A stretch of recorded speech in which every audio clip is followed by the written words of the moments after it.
Сәлем достар, сіздермен Асия. Дәрумендерге өте мол қызылшадан салат жасаймыз.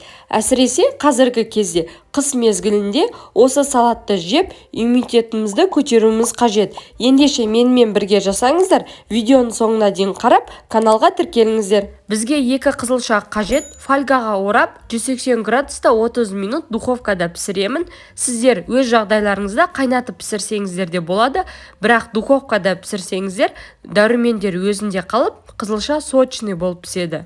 Одан соң бізге 3 алма қажет. Алманы тазалап, 4 етіп турап қосамыз. Үлкен кісілер айтады ғой, витаминнің барлығы алманың қабығында деп. Сол себептен шығар мен алманың қабығын аршымай саламын. Одан соң бізге грек жаңғағы қажет. Жаңғақты осылай ұсақтап турап қосамыз. Қосымша бұл салатқа черный слив немесе жүгері қоссаңыздар да болады, өте дәмді болып шығады. Міне қызылшалар пісті, духовкадан шығарып мен оны суытып алдым. Енді қызылшаны тазалаймыз.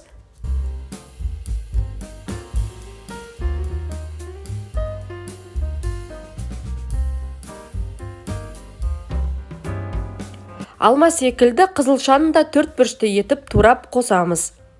Немесе қалауларыңыз бойынша қызылшаны теркадан өткізіп қоссаңыздар да болады.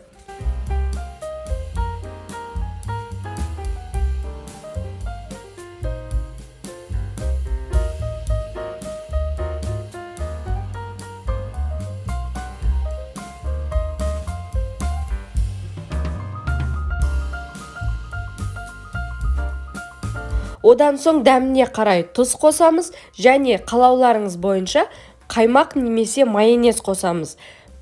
Бірақ мен қаймақ қосуды кеңес беремін, себебі қаймақ қоссаңыз өте пайдалы салат болады. Денсаулыққа пайдалы, иммунитет көтеретін витаминдерге мол салатымыз дайын болды. Бұл видео сіздерге пайдалы болды деп сенемін. Астына өз пікірлеріңізді қалдырыңыздар. Басқа да видеоларды жіберіп алмас үшін каналыма тіркеліп қоңыраушаны басып қойыңыздар. Астарыңыз дәмді болсын.